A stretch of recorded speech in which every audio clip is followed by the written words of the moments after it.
자, 오늘은 본문 말씀을 중심으로 지금은 선교할 때입니다. 뭐 할 때이다고요? 시작. 그래요. 선교할 때입니다. 이런 제목으로 하나님의 말씀 증거하도록 하겠습니다. 어느 목사님이 미국 목사님이 이렇게 한국에 오셨어요. 그래서 이 미국 목사님을 모시고 서울 관광을 좀 시켜드렸습니다.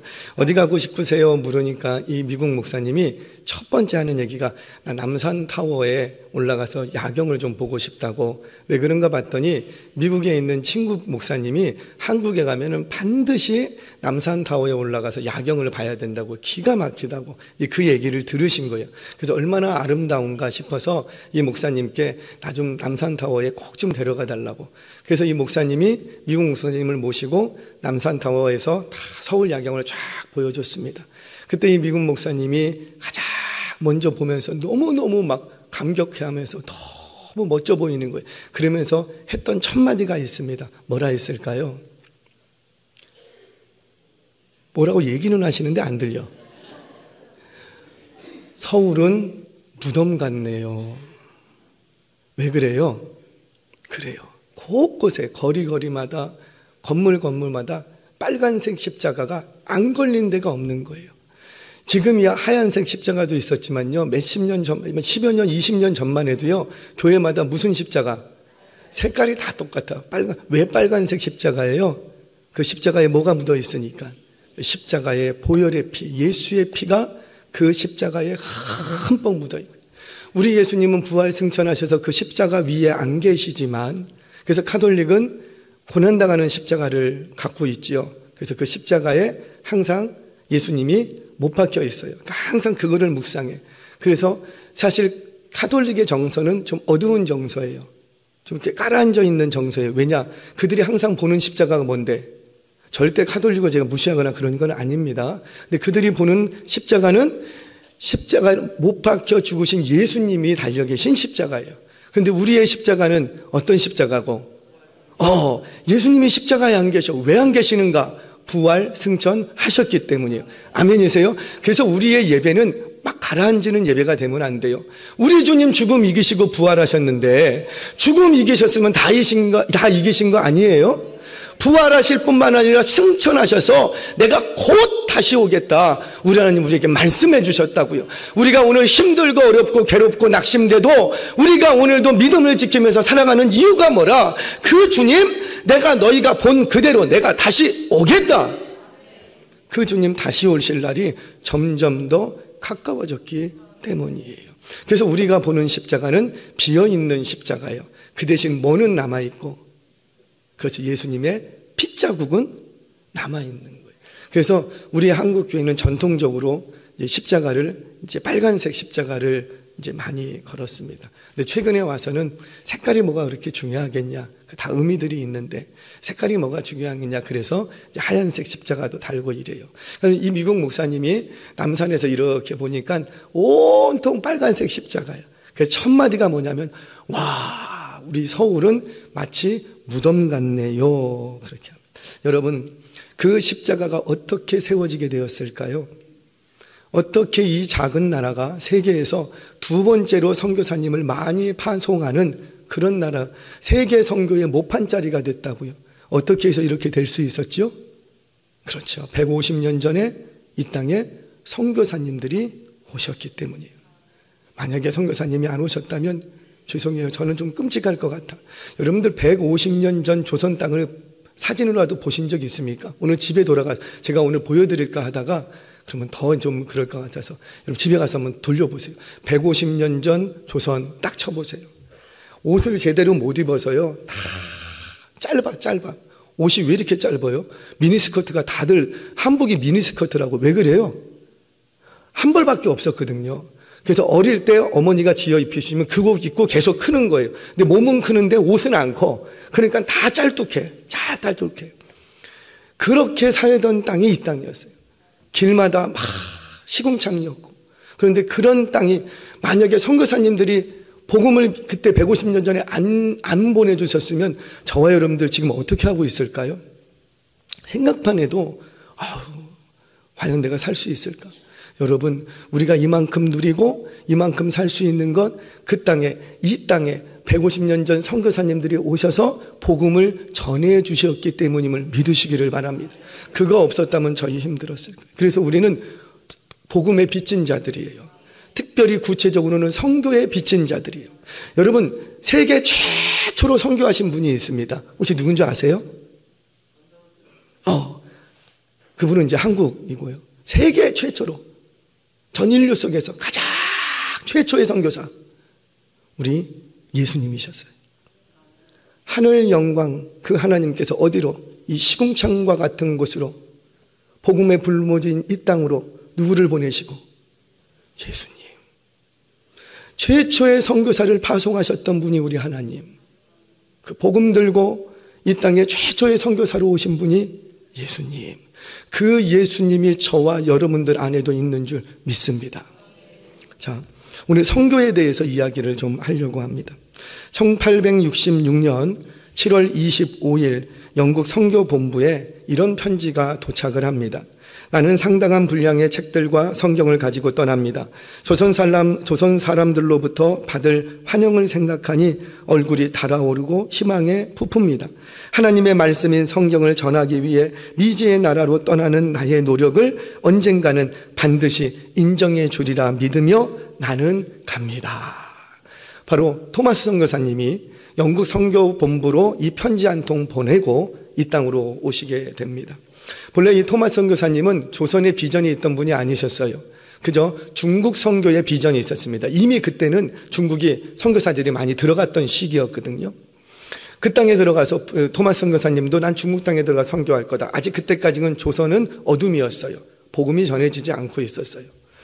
그 가슴을 품고 신학교를 졸업을 합니다. 신학교에서 만났던 캐롤라인이라는 자신의 아내와 함께 결혼을 하고, 선교지 가면은 어려울 것 같으니까 결혼을 하고 이 두 분이 함께 신혼여행을 선교지로 온 거예요. 대단하잖아요. 요즘은 신혼여행 가는데 막 어디 좋은 데 가는데 이분들은 신혼여행이 선교지인 거예요. 할렐루야. 들을 귀가 있을지어다. 선교지가 결혼 신혼여행지가 선교지인 거예요. 그렇게 선교지로 왔는데 이 아이를 갖고 있었거든요. 근데 긴 여행 끝에 아이를 유산하고 맙니다. 그리고는 도착하고 중국 12월이 굉장히 추운 모양이에요. 저는 경험해 보지 못했지만 중국 12월의 한파 속에서 병이 들고 그 한파를 이기지 못해서 그애 죽어버리게 돼요. 토마스 선교사님은 아내를 잃은 이 슬픔을 이기지 못합니다. 왜 내가 다른 거 아니고 하나님 선교하려고 여기까지 왔는데, 신학교 졸업하고 선교의 비전을 품고 한 길만 달려왔는데, 그렇게 왔는데 왜 아이는 유산시키시고 거기다가 이 12월 한파 속에 왜 내 아내까지 데려가는지. 이때가 26살이었어요. 토마스 선교사님.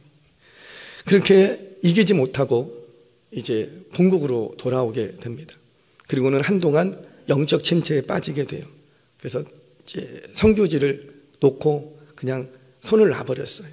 그리고 그렇게 방황하던 중에 한 가지 소식을 듣게 됩니다. 조선 땅에는 아직 복음이 전해지지 않았단다. 누가 갈 사람 없는가? 이 소식을 듣게 돼요.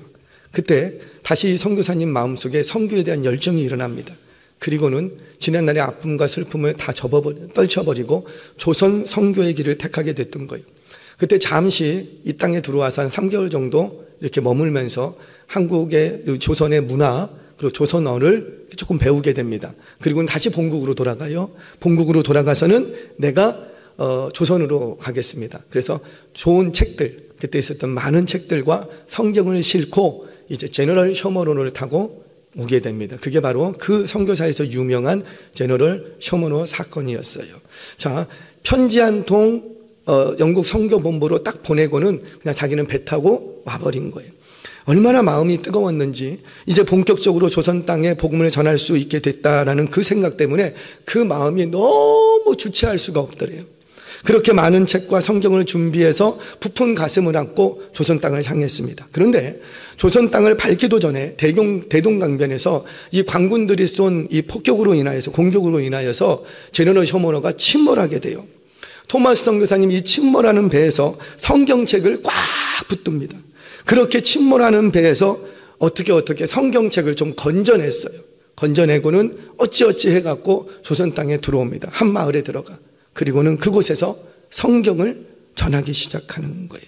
그렇게 성경을 전하다가 그 마을 사람들에 끌려가서 참수형을 당하고 죽음을 맞이합니다. 그 나이가 27살이었어요. 조선 땅에 들어온 지 몇 개월 안 됐다고요. 조선 땅에 들어온 지 1년도 안 됐는데 그거부터 사역도 못했다고. 그런데 그 선교의 열정을 품었지만 열매 하나 본 게 없어. 열매 하나. 뭐 열매 볼 겨를이 있어야지. 1년도 사역 못했는데 한 사람도 열매 보지 못하고 그 땅에서 그냥 참수형 당해버렸어요. 그렇게 한 젊은 선교사의 사역은 아내 잃고 뱃속에 있는 아이 잃고 그리고 한 사람의 영혼 구원도 못하고 그리고 그냥 죽어버리는 아무 의미 없는 것처럼 보여졌습니다. 그런데 하나님은 놀라운 일을 그 토마스 선교사님이 죽고 난 후에 일으키시기 시작합니다. 그때 칼을 들었던 토마스 선교사님의 그 목을 쳤던 그 병사 박충건은 33년 후에 회개하고 그때 줬던 성경책을 받아들고 33년 후에 회개하고 1899년 세례를 받고 교인이 되고요. 이후에 평양교회의 장로가 됩니다. 토마스 선교사님의 성경책을 받았던 장사포의 홍신길은 서가교회를 세우게 되고요. 망경대의 최치량은 평양교회를 세우게 돼요. 성경책을 찢어서 그 성경책을 보니까 종이가 너무 좋아. 그 성경책을 받아갖고 이걸 어디다 써야 될지 몰라서 이제 자기 집 벽지로 썼다고요. 그걸 뜯어서.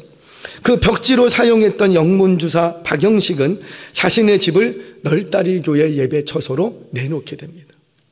이곳이 바로 우리에게 잘 알려진 장대현 교회예요. 이 장대현 교회는 여러분들 한 번쯤 들어봤을 거예요. 1907년 평양 대부흥의 시작이 되는 교회가 바로 이 교회입니다. 토마스 선교사님이 알았을까요? 내가 가서 복음 전하면 영문주사 박영식이 반드시 회심하고 교회를 세우고 그곳에 동방의 예루살렘이라고 일컬어지는 1907년에 전 세계적으로 전대미문의 그런 부흥이 일어날 것을 알았을까요? 몰랐다고요. 상상도 못했다고요. 그는 사역하는 동안에 그 선교의 열정을 품고 갔지만 한 사람의 영혼 구원의 열매도 얻지 못했어요. 그런데 기억하세요. 그의 헌신과 수고는 헛된 것이 아니었다라는 겁니다. 왜? 그 땅을 향한 하나님의 구원 계획이 있었기 때문이에요.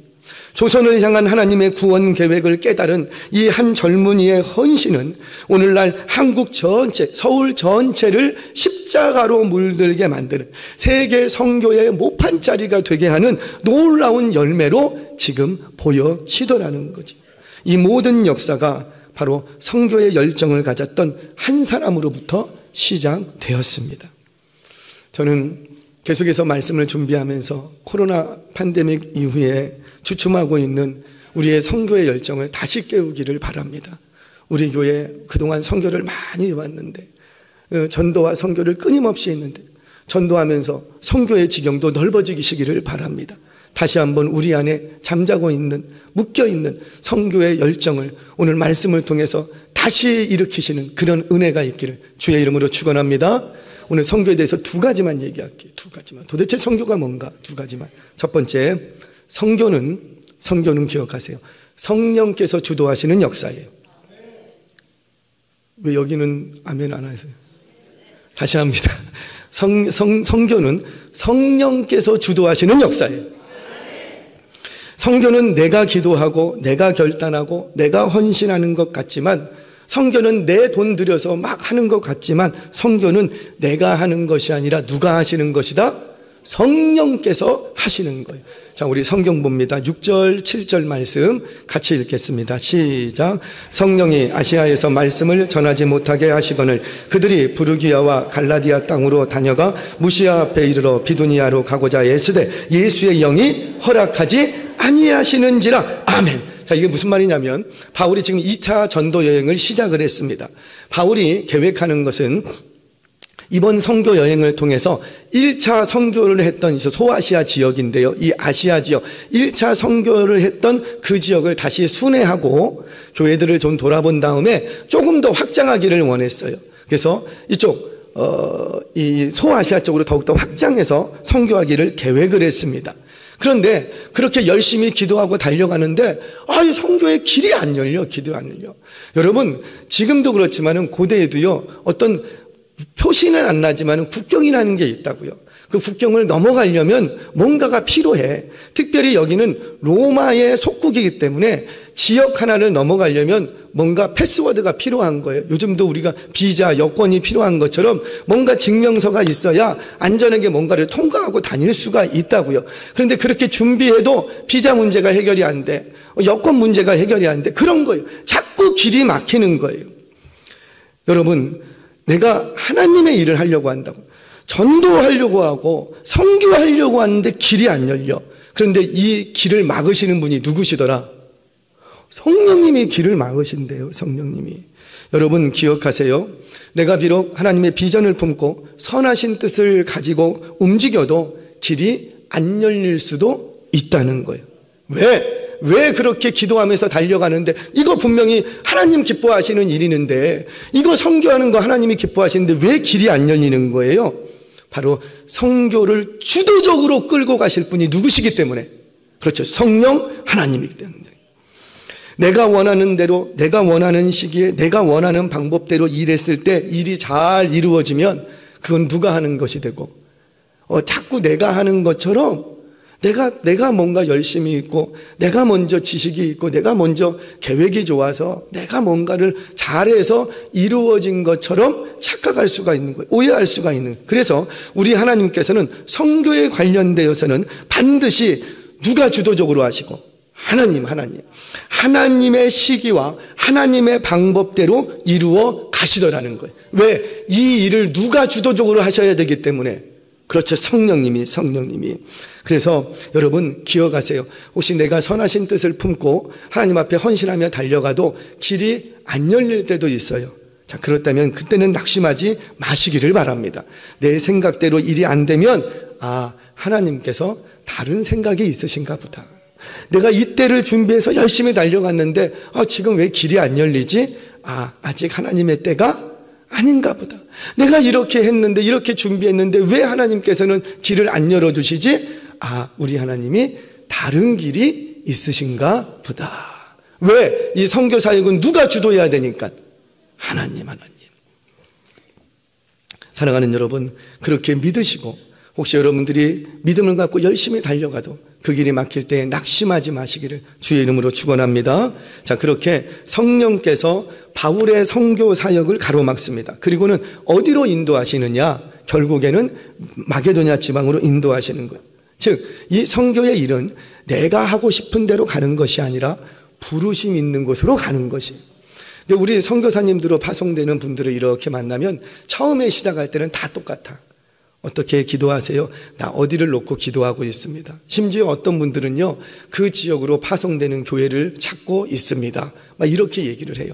그런데 가만히 보면 자기가 원하는 대로 잘 안 가. 근데 안 가는데 되게 사역이 아주 잘해. 왜 그런가 봤더니 사역은 내가 하고 싶은 거 하는 게 아니라 부르심 있는 곳에서 하는 거예요. 내가 원하는 일, 내가 하고 싶은 거 하면은 그건 자기 일. 그러니까 하나님의 일이라는 건 내가 하고 싶은 일이 아니라 누가 하고 싶으신 대로. 그렇죠. 하나님께서 하고 싶은 대로. 아멘이세요? 그런데 정말 행복한 사람은 어떤 사람이에요? 내가 하고 싶은 일과 하나님이 하고 싶은 일이 같을 때. 얼마나 행복하냐고요. 할렐루야. 누가 이랬냐면 바울이 그랬어요. 바울이 뭐라? 내가 달려갈 길과 내가 달려갈 길과 주 예수께 받은 사명, 은혜의 복음을 증언하는 일을 마치려면 내 생명도 조금 더 귀한 것으로 여기지 않겠다. 왜 이렇게 할 수 있었던 거예요? 내가 세웠던 계획, 내가 달려가고 싶은 길이 있어. 달려가고 싶은 그 길이 있는데 그 길이 누구하고 똑같은 길이었다고요. 와, 하나님의 은혜의 복음을 증언하는 일하고 같은 일이었대요. 여러분들의 모든 계획 속에 하나님의 일이 담겨지시기를 바랍니다. 여러분들이 하고자 하신, 우리 주님 약속하셨지요. 내가 너희 가운데 소원을 두고 행하겠다. 우리 안에 소원이 일어나고 열망이 일어날 때에 그 소원과 열망 속에 하나님의 꿈이 담기시기를 바랍니다. 그러면 그분은 한평생을 살아갈 때 너무 행복한 거예요. 뭐 하나도 아까울 게 없는 거예요. 저와 여러분들 이 마음을 품고, 주님, 내가 이 길 달려가려고 하는데 이 길 속에 하나님의 꿈이 담겨지기를 원합니다. 이제 수능을 마쳤습니다. 여기저기서 이제 소식들이 조금 있으면 다 들려오겠죠. 그런데 혹시 내가 원하는 대로 되지 않아도 낙심하지 마시기 바랍니다. 그 길을 막으시고 안 되면 두 가지를 생각하셔야 돼요. 첫 번째, 내가 그동안 어떻게 했을까? 여러분 1년 정도 재수한다고 그 인생에 무슨 큰 변고 일어납니까? 안 일어나요. 1년 정도, 2년 정도 재수한다고 해서 그 인생에 심각한 문제가 생기는지 절대 그러지 않습니다. 그러니까 무슨 얘기를 하는 거냐면 내가 혹시 원했던 대로 길이 안 열리면 돌아볼 수가 있어야죠. 내가 어떻게 해왔던가, 혹시 내가 부족했던 부분은 없던가, 내가 잘못된 곳을 파고 있지는 않았던가를 내 스스로를 돌아볼 수 있어야지. 두 번째, 하나님께서 왜 이 길이 안 되게 하시는가 하나님께 물으셔야지 되는 거예요. 그러면 하나님께서 주시는 감동이 있을 거예요. 그 감동을 따라 움직이시기를 바랍니다. 절대 지금 이 길이 막혔다고 해서 인생 끝난 게 아니라고요. 여기서 스탑되는 거 아니라고요. 여기서 망하는 거 아니라고요. 한 길을 막으시면 또 다른 길을 여실 줄로 믿으시기를 바랍니다. 자, 그렇게 선교의 사역은 누가 주도적으로 하시는 거냐면 성령님이 주도하시는 거예요. 자, 그렇다면 우리 교회가 성령의 충만함을 입은 교회라면 선교를 해야 될까요? 아니면 안 해도 될까요? 해야 되는 거예요. 왜? 이 선교는 누가 하시는 일이니까? 성령 하나님이 하신, 우리 안에 성령 하나님이 뜨겁게 계시다면 성령의 역사가 일어나는 가정이요, 사업장이요, 일터요, 인생이요, 교회라면 반드시 선교는 선택이 아니라 필수임을 믿으시기를 바랍니다. 자, 또 한 군데 볼까요? 우리 9절 말씀 같이 읽겠습니다. 시작. 밤에 환상이 바울에게 보이니 마게도냐 사람 하나가 서서 그에게 정하여 이르되 마게도냐로 건너와서 우리를 도우라 하거늘. 아멘. 밤에 환상을 누구에게 보이시고? 바울에게. 여러분, 왜 하나님께서 바울에게 환상까지 보여주면서 선교의 방향을 바꾸게 만드실까요? 왜 그럴까? 우리 바울이 기도 안 하는 사람입니까? 여러분, 우리 하나님의 일 하면서 환상 보고 하시는 분 없잖아요. 다 어떻게 해요? 말씀 듣고 말씀의 감동을 따라서, 또는 그 문제를 놓고 기도할 때에 하나님의 감동을 따라서 우리가 움직이지, 환상 보고 움직이는 사람 별로 없다고요. 저도 환상 보고 목회 계획 세우지 않아요. 말씀 붙들고 기도하고 성령이 주시는 감동을 따라서 하는 거지. 우리도 그런데 하물며 바울이 기도 안 하는 사람이냐고. 그가 기도할 때에 성령의 감동이 없는 사람입니까? 아니라고요. 그럼에도 불구하고 분명히 그래요. 길이 막히면 바울도 돌아봤을 거예요. 왜 길을 막으시지? 그리고 기도했을 거예요. 그러면 반드시 성령 하나님의 감동이 있었을 거예요. 너 이 길이 아니다, 우리 다른 길을 준비하자. 성령의 감동이 있었을 거예요. 그럼에도 불구하고 왜 하나님께서는 환상까지 보여주셔야 될까? 왜 그럴까요? 바울의 고집. 바울의 고집을, 이 고집불통이야, 고집불통. 이게 바울의 성향이거든요. 그 성향이 나쁘다는 얘기 아니에요. 그 성향이 있었기 때문에 하나님이 크게 사용하십니다. 무슨 말이냐면 이 바울은 한 번 한다면 해. 딱 성령의 감동이 와서 한 번 한다면 해. 하다가 이런저런 어려움이 있어요, 없어요? 있어요. 있다고 해서 쉽게 포기하는 사람이 아니야. 본래 바울의 성향이 그래요. 그러니까 하나님이 이 바울을 세계 선교로 그릇으로 사용을 하시는 거예요. 근데 지금도 어때요? 처음에 출발할 때 마음 먹기를 뭘로 먹고? 소아시아. 그때 기도 안 했겠냐고. 기도했겠죠. 그 마음을 품고 이번 선교는 내가 이런 스케줄을 가지고 갈 거야. 그런데 길이 안 열려. 그러면은 뭔가 다른 생각을 해야 되는데 아니야. 이런 고난이 오고 어려움이 와도 나는 끝까지 해. 이 마음을 갖고 있었던 게 바울이에요. 근데 이 마음이 나쁜 마음이 아니잖아요. 하나님의 일을 하겠다는데 다만 하나님의 시기와 방향이 다를 뿐이지. 그래서 우리 하나님이 조정해 가십니다. 하도 말로 해서 안 되니까, 감동 줘도 안 되니까 어떻게 해버리고? 보여줘 버리니까 그 다음부터는 어떻게 해요? 그냥 다른 할 말이 없는 거예요. 보여주는 것도 다른 걸로 보여주는 게 아니고 마게도산 사람 하나가 이리 와. 이거를 봤는데 누가 이걸 부인할 수 있겠어? 이리 와. 거기 가지 말고 이리 와. 사랑하는 여러분, 이 환상을 보여주시는 분이 누구라? 하나님. 많은 선교학자들은 만약에 바울이 원하는 대로 복음이 소아시아 쪽으로 흘러갔다면, 원하는 대로 흘러갔다면 분명히 우리는 유럽 쪽보다 더 복음을 먼저 받았을 것이라고 거의 의견을 모읍니다. 그런데 안타까운 건 그 과정 속에서 굉장히 변질된 복음을 받았을 것이다. 이렇게 주경학자들은 말하고 있어요. 왜냐하면 이런 아시아 쪽은 토템 신앙이나 미신 이런 것들이 굉장히 많기 때문에 아마도 변질된 신앙을 받았을 것이다. 이렇게 생각을 합니다. 그런데 우리 하나님께서는 어떻게 하시고 그 방향을 틀어서 바울이 원하는 대로 가지 않게 하시고 어디로? 유럽 쪽으로 통해서 거꾸로 돌아오게 하셨다고요. 그래서 선교의 복음을 제일 늦게 받게 하셨어요. 근데 늦게 받은 만큼 어때요? 동방의 예루살렘이라고 불리우는 놀라운 선교의 모판자리로 우리 하나님이 사용하시더라는 거예요. 지금 이 사역에 주도하시는 분이 누구라? 성령 하나님. 아멘이세요? 또 한 군데 보겠습니다. 14절 같이 보겠습니다. 시작. 두아디라시에 있는 자색 옷감 장사로서 하나님을 섬기는 루디아라 하는 한 여자가 말을 듣고 있을 때 주께서 그 마음을 열어 바울의 말을 따르게 하시는지라. 아멘. 자, 빌립보 성에 들어가서는 루디아라는 한 여인을 만납니다. 이 여인은 어떤 여인이냐면 오늘날로 말하자면 무역업에 종사하는 비즈니스 우먼이에요. CEO예요, CEO. 어떤 비즈니스냐면 그럭저럭 뭐 하는 무역이 아니라 이런 거죠. 명품만 취급하는, 세계 탑 브랜드만 취급하는 그런 아주 대형 그룹인 거예요. 그러니까 이게 이런 거죠. 여러분들 명품 아세요? 저는 명품을 사실은 잘 모르지만 제가 이제 부산에 있을 때 신모 세계라는 백화점이 있어요. 크게 있어요. 그게 아시아에서 제일 큰 백화점이고, 아시아에서, 여러분 놀랍잖아요. 아시아에서 제일 큰 백화점이 우리 동네에 있다. 이거 생각을 해보세요. 그 신모 세계에 가갖고 1층을 이렇게 돕니다. 그러면 거기 명품관이 쭉 있어요. 거기에 제가 섬기던 이제 교회에 우리 집사님이 거기 계셨거든요. 제 교구에. 그래서 이제 집사님 신방을 가야 되니까 신방 시간이 안 맞으니까 일터로 간 거예요. 와, 명품관 들어갈 봄만 하던만요. 뭔가 분위기가 달라. 쫙 들어가는데 딱 들어가니까 벌써 뭐 인사하는 것도 달라. 근데 제가 이제 집사님하고 이렇게 대화를 이렇게 이제 해요. 대화를 하고 기도해 드리는데 그래도 매장에 왔으니까 구경은 해야 될 거 아니에요. 이렇게 구경했어요. 그러니까 엎어져 있는 거는 한 몇백만 원, 이렇게 서 있는 거는 몇천만 원 그렇더라고요. 깜짝 놀랐어요. 요만한 남자 동전 지갑인데 무슨 땡인가 뭔가 그럴 거예요. 그게 이렇게 서 있는데 그게 글쎄 1,000만 원에 육박. 할렐루야.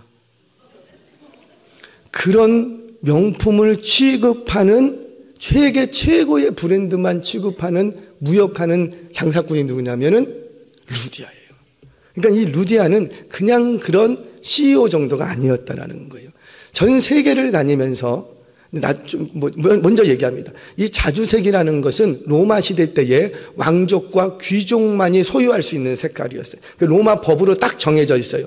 이 색깔은 왕족이나 귀족 중에서도 개선 장군들, 막 이렇게 나라에 공을 세운 아주 특별한 상위 3%만이 소유할 수 있는 색깔이 자주색이에요. 그래도 누군가가 이 자주색에 비슷한 색깔을 입고 다니면 바로 감옥에 끌려갈 정도였습니다. 자, 이 빌립보라는 지역은 그 퇴역 군인들이, 로마의 퇴역 군인들의 휴양소였어요. 그러니 그곳에는 누가 많고? 귀족과 왕족들이, 세계에 걸출한 인물들이 많이 모여 있는 거예요. 그런데 그곳에서 뭘 팔고? 그들이 원하는 명품. 이들은 명품만 소유한다니까요. 그러면 한 번 거래할 때 돈이 작을까요? 클까요? 커도 이거는 엄청나게 큰 거예요. 그러니까 루디아는 돈이 그럭저럭 있던 여인일까요? 뭐 엄청나게 많은 여인. 그렇다고 내일부터 무역하겠다고 하지 마시고 좀 그 얘기가 아니잖아요. 그렇게 루디아는 그런 CEO였다라는 겁니다. 자, 그런데 바울이 이 빌립보에 가서 기도하려고 하는 이제 기도 처소를 찾는데 그 안에 누가 있었냐면은 여인들이 기도 처소에 있었대요. 여인들이. 그러니까는 이 말은 뭐냐면 그 로마 당시에 그 디아스포라 유대인들은 유대인 남자 10명만 있으면 회당을 세울 수가 있는 거예요. 그런데 이 빌립보라는 지역에는 유대인 남자 몇 명이 없고 10명이 없는 거야. 10명이 없으니까 회당을 못 세우고, 그래서 어떻게 했냐면 그냥 기도처에서 자기들끼리 모여서 기도하는 거예요. 대부분은 강가에서 모입니다. 그런데 이 강가에 모여있는 여인들이 한두 명이 아니었던 거예요. 그 모인 여인들 속에서 역사가 일어나더라고요. 할렐루야. 우리 교회도 여인들이 많기를 축복합니다. 남자 아닌 것 같다. 여인들이, 그러니까 남자들이 있으면 큰 일들은 해요. 그렇죠. 회당을 막 세워요. 그런데 여인들이 모이면 회당은 못 세우지만 뭐는 하고? 기도의 자리에 남자들이 많이, 죄송합니다. 남성 교우 여러분. 기도의 자리에 남자들이 많을까요? 여자애들이 많을까요? 그래요. 한국교회가 부흥할 수 있던 거기 딱 보면은 그 기도의 자리에, 기도의 처서에 여인들이 많이 있었기 때문에, 그러니까 기도하는 여인들을 통해서 교회가 세워지더라는 거예요. 남성 여러분, 실망하지 마시기를 바랍니다. 여러분도 기도하시면 능력이 나타날 줄로 믿습니다. 자, 그렇게 빌립보에 가서 기도 처소에서 모여서 기도하는 여인들이 있었어요. 그 여인들 앞에서 바울이 복음을 전합니다. 그런데 참 안타깝게도 누구만 들어요? 그렇죠. 루디아만 듣는 거예요. 우리 14절 다시 한 번만 좀 읽어볼까요? 14절 한 번 더 읽겠습니다. 시작. 두아시드라시에 있는 자색옥감 장사로서 하나님을 섬기는 루디아라 한 여자가 말을 듣고 있을 때 주께서 그 마음을 열어 바울의 말을 따르게 하신지라. 아멘. 자, 그 복음이 선포될 때 다 들었다고요. 이 사람들, 이 여인들 다 기도하는 여인들이에요. 기도하는 여인들이고 하나님을 경외하는 여인들이. 그럼에도 불구하고 마음을 열어 듣는 사람은 따로 있더라는 거예요. 그런데 그 마음을 여시는 분이 누구시더라? 성령 하나님. 아멘이세요? 아멘이세요? 오늘 이 시간도 우리 모두에게 하나님의 말씀은 들려지고 있어요. 그런데 이 시간에도 이 기도의 처소에 모여 있어도, 하나님을 경외하는 사람들이 모여 있어도 오늘 이 주시는 말씀을 나에게 주시는 말씀으로 받는 이들도 있고 나에게 주시는 말씀으로 못 받는 분들도 계시는 거예요. 그런데 받게 하시는 분, 그 마음을 열어 말씀을 들리게 하시고 그 말씀을 가슴에 품게 하시는 분은 누구시더라? 성령님이 하시더라는 거예요. 그분의 인격이 좋아서, 그분의 믿음이 좋아서가 아니라, 그분의 삶의 형편이 나보다 더 나아서 그런 것이 아니라, 이 마음을 열게 하시는 분이 누구시더라? 성령님. 그래서 선교 사역은 누가 주도하시는 역사라? 시작부터 성령님, 과정도 성령님, 이루시는 분도 성령님이라는 거예요. 사랑하는 여러분, 기억하세요. 하나님의 일은 누구든지 할 수 있습니다. 아멘이세요? 나이가 먹어도 하실 수 있어요. 어제 그 유퀴즈, 제가 어디를 이렇게 딱 지나가는데 TV가 켜져 있었어요. 이렇게 이제 지나가는데 잠깐 봤어요. 거기 보니까 저는 재방송인 줄 알았더니만 재방송이 아니더라고요. 집에 와서 검색을 해보니까 그 유퀴즈라는 프로그램에 할머니 한 분이 출연을 하셨어요. 84세 김정자 할머니라고. 이 할머니가 왜 출연하셨나 봤더니 올 2023년 최고령 수능 응시자야. 비전을 품으시기 바랍니다. 이분의 꿈은 숙명여대 사회복지학과에 들어가는 거예요. 이걸 다 인터뷰하는데 그거 들여보내줬으면 좋겠더라 진짜. 그분이 학교를 다니시는데 그 주부 학교를 다니셔서 젊었을 때 글을 몰라요. 그래서 한글 학교를 다니시면서 글을 채우치고 고등학교 과정 다 마치고 이번에 대학 응시까지 한 거예요. 이분이 하시는 얘기가 그거예요. 나는 대학에 들어가고 안 오는 건 별로 관심 없다. 내가 응시할 수 있었다는 것이 내 목표였다. 응시하는 데까지 간 거예요. 그 학교를 가는데요, 책가방을 들고 아침에 나갑니다. 한번 보세요. 책가방하고 등하고 땅하고 붙었어. 무슨 말씀인지 아세요? 이렇게 쓰지를 못하니까 어때요? 꾸부장인데 그 위에다 책가방만 보여. 책가방에 등하고 바닥하고 붙어. 그러면서 그 높은 계단을 올라가면서 그렇게 오르락 내려가면서 하루 2시간씩 왔다 갔다 하면서 그렇게 하면서 공부를 하셨어요. 그래갖고 이번에 수능을 봤어요. 제가 그거 보면서 와, 나도 다시 공부해야 되나? 막 그런 마음이 막 들 정도로 정말 존경이 가더라고요. 어떻게 저럴 수 있을까? 여러분, 나이가 많아도 하나님의 일은 할 수 있습니다. 자, 여러분, 내가 병석에 누워 있어도 하나님의 일을 하더라고요. 심지어 저는요, 돌아가시기 직전에 계신 분도 하나님의 일을 하시는 분을 봤어요. 돌아가시기 직전이야. 이제 임종하시려고요. 그럼에도 불구하고 자녀들 앞에서 얘들아 예수 잘 믿어라. 숨이 넘어가시는데 얘들아 예수 잘 믿어라. 지금 뭐 하시는 거예요? 그게 복음이지. 그게 하나님의 사역 아니에요? 그러니까 마지막 순간까지도 하나님의 사역을 감당할 수 있더라고요. 그러니까 누구든지 할 수 있는 거예요. 그러나 아무나 하는 건 아닙니다. 어떤 사람이 하나님의 사역을 감당하느냐? 성령의 사람만이 할 수가 있는 거예요. 그 안에서 성령께서 역사하시는 분들이 하나님 앞에 쓰임 받는 거예요. 저와 여러분들 성령의 사람들이 되시기를 주의 이름으로 축원합니다. 그래서 성령의 사람들이 돼요. 내 안에서 성령께서 역사하신다면 그 성령의 주대적인 사역이 되는 선교 사역에 열정을 가지시기를 주의 이름으로 축원합니다. 자, 첫 번째, 선교는 누가 하시는 것이다? 성령 하나님께서 주도적으로 하시는 것이다. 자, 두 번째는요, 선교는 하나님의 살아계심을 경험하는 통로가 됩니다.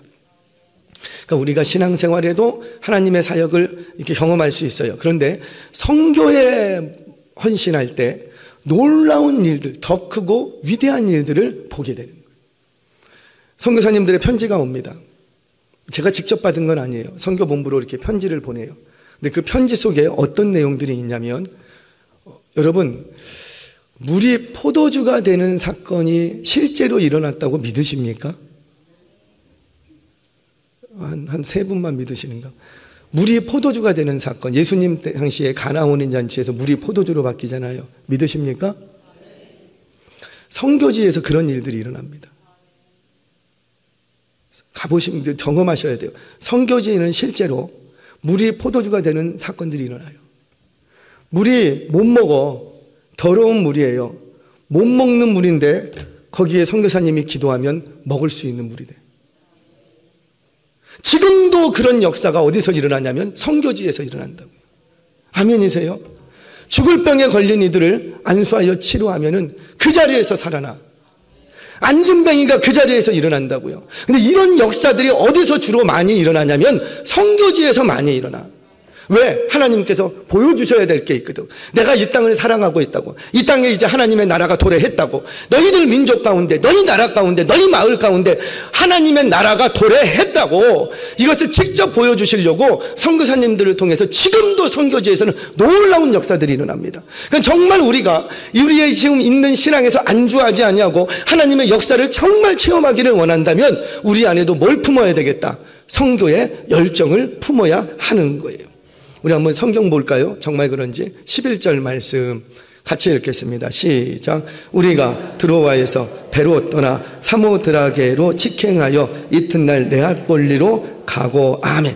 자, 이거 쭉 읽으면은 그냥 배 타고 출발해서 도착했구나 이렇게 생각할 수가 있는데 지금 여기서 뭐라고 말하냐면 직행하고 이렇게 직행하고 이 말은 유드드로메오라는 말입니다. 유드드로메오. 이 말은 무슨 말이냐면 백길이 어렵지 않고 똑바로 항해했다 이런 뜻이에요.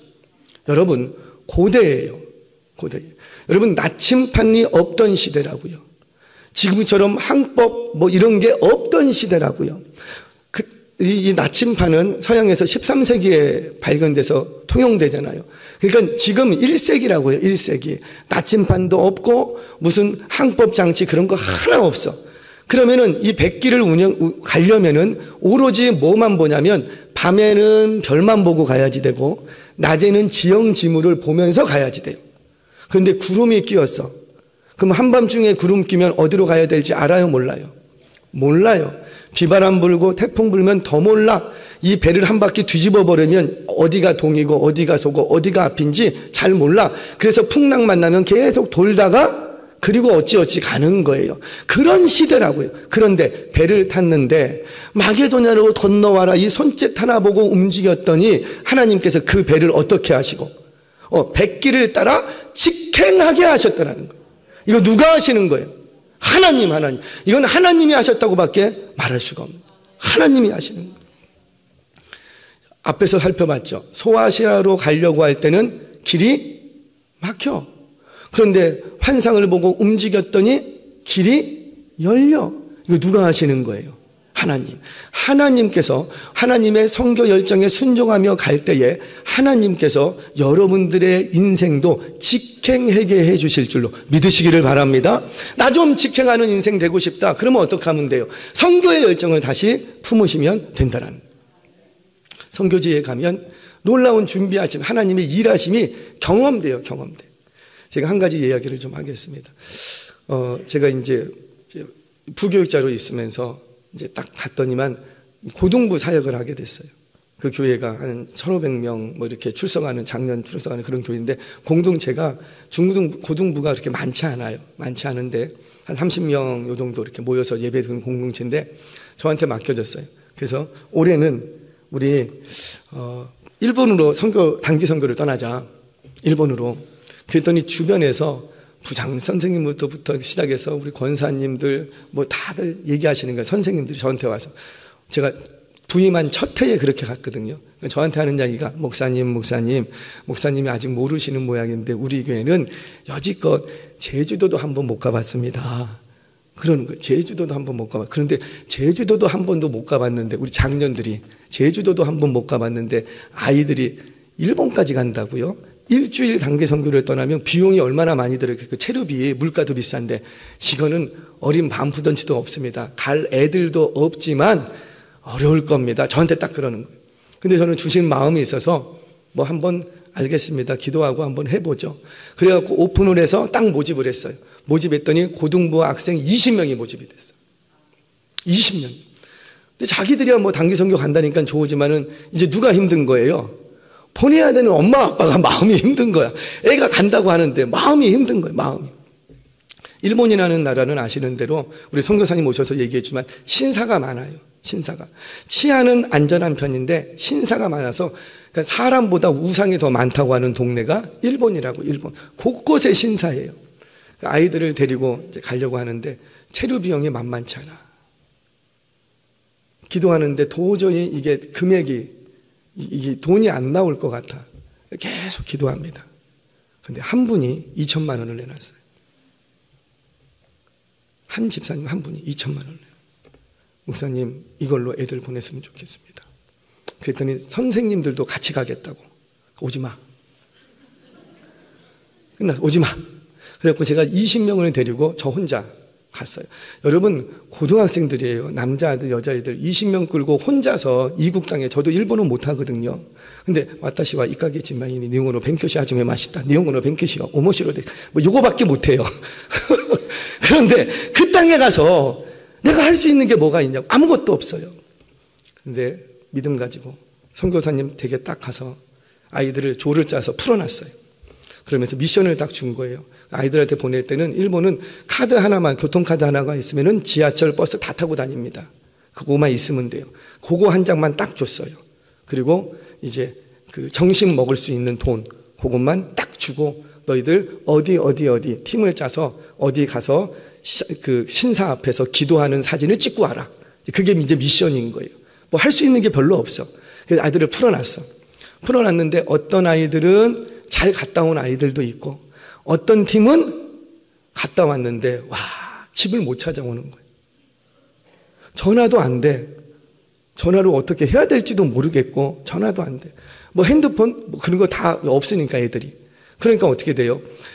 풀어놨는데 한 대여섯 명에 다니는 아이들이 어디에 떨어졌는데 이거 어디서 내렸는데 어딘지를 모르겠는 거예요. 이제 후쿠오카로 갔거든요. 어쩔 수 없어. 이렇게 했는데 저는 시키지 않았어요. 근데 이 아이들이 뭘 하기 시작하냐면 뭘 했을까요? 교회에서는 기도도 안 하는 것들이 거기 갔더니 이 한 대여섯 명이 어디서 본 건 있어. 손을 잡고 동그랗게 서갖고는요. 대로변 안에서 그냥 대로에서 사람들 막 지나다니는데 대로에서 거기서 소리내서 기도하기 시작한 거예요. 우리 국제 미아되게 되겠다고. 여기서 우리 엄마 못 본다고. 애들이 울면서 할 수 있는 게 없으니까 손을 붙잡고 자기들끼리 막 울면서 막 그냥 뭐 딱 집에 가야 됩니다. 막 울면서 기도하는 거예요. 그때 지나가던 한국 사람이 그걸 들은 거예요. 한국말로 기도하니까 한국 사람이 들은 거예요. 너희들 왜 그러냐? 여기 가야 되는데 그래 내가 거기 안다고. 딱 데리고 와주셨어요. 그래갖고 집에까지 도착을 했어. 이거 누가 하신 거예요? 아이들의 입에서 다 터져 나와. 우리 하나님 살아계시다고. 교회에서는 다 잘고 자고 막 이럴 때 거기 가서 우리 하나님 살아계시다고. 왜? 자기는 누구한테 기도했으니까. 하나님. 여러분, 아무것도 의지할 곳 없는 곳에서 생명부지의 땅에서 의지할 게 하나님밖에 없다고. 근데 그 하나님께 기도했더니 기도가 끝나갈 무렵 한 사람이 와서 자기들을 데려다 줬어. 이거 누가 하신 거예요? 하나님. 사랑하는 여러분, 선교의 열정을 품을 때 하나님의 살아계심을 경험하게 될 줄 믿으시기를 바랍니다. 마지막 이야기 하나만 하고 마치겠습니다. 데이비드 플러드라는 선교사님이 계십니다. 이 플러드는 스웨덴 선교사님이셨어요. 1921년 아프리카 콩고 복음화를 비전을 품고 모든 것을 포기하고 콩고로 들어갑니다. 그때 아내와 어린 아들이 하나 있었어요. 이 세 식구가 콩고로 딱 들어갔어요. 그런데 그곳에서 자신을 기다리고 있는 건 지독한 가난과 굶주림 그리고 질병밖에 없는 거예요. 사람들이 다 외면해. 동네에 못 있게 하도 외롭게 하니까, 외면하니까 이 세 가족이 어디로 들어가냐면 이제 콩고 정글로 들어갑니다. 그리고는 오두막을 짓고 거기서 사는 거예요. 그곳에서 너무 힘들었대요. 외로움과, 사람이 외면하니까, 들은 채도 안 하니까 외로움과 말라리아, 그리고 영양실종. 복음을 전해도 아무도 안 믿어. 듣지는 않아. 뭔가 예비하심이 있다는데, 선교지에 가면 뭔가 하나님의 역사하심을 경험하고 있다는데 자신도 그렇게 알고 왔더니 아무런 하나님의 예비하심도 없고 하나님의 일하심은 더더욱 없고 맨날 먹을 것 없고 영양실조고 아무리 복음을 전해도 사람은 한 명도 안 와. 그가 사역하는 동안에 고작 어린아이 한 명이 이 오두막에 찾아오는 거예요. 뭐 사람이 좋고 했어요. 놀려고 오는 거겠죠. 어린아이 하나가.